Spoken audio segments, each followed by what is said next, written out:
East German soldiers sealed off the line dividing the eastern sector of Berlin from the American, French and British zones in the west.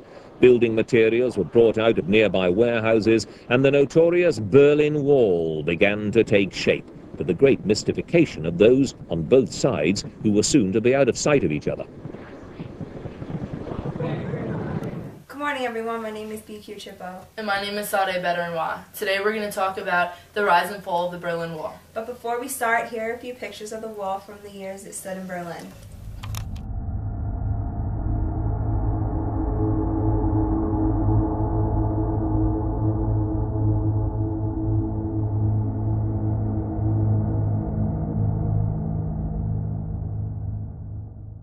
On August 13, 1961, the Communist government of the German Democratic Republic, GDR or East Germany, began to build anti-fascist Schutzwall, or anti-fascist bulwark, between East and West Berlin. The official purpose of this Berlin Wall was to keep Western fascists from entering East Germany and undermining the socialist state, but it primarily served the objective of stemming mass defections from East to West. Before the wall was built, Berliners on both sides of the city could move around fairly freely. They crossed the east-west border. Trains and subway lines carried passengers back and forth.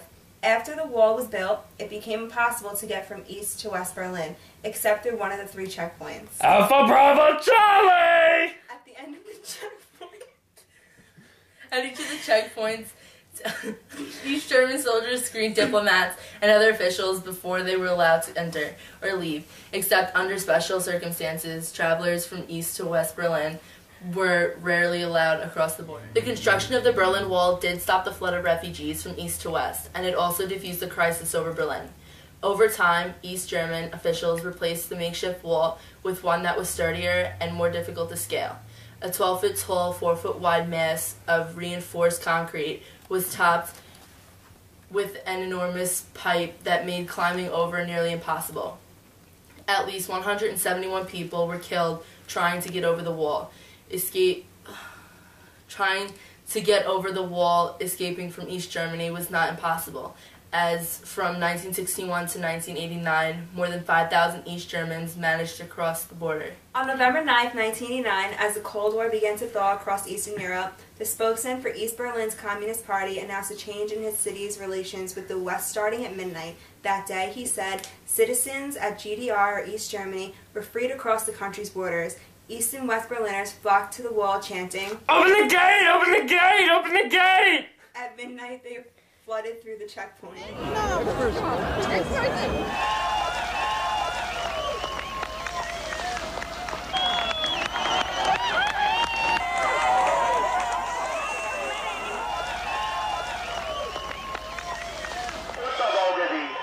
Doch der Zug der Zeit ist nicht zu stoppen.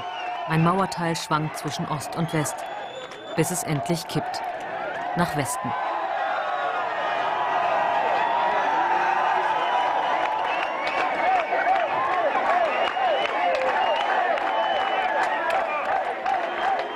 More than 2 million people from East Berlin visited West Berlin that weekend to participate in the celebration that was, one journalist wrote, the greatest street party in the history of the world.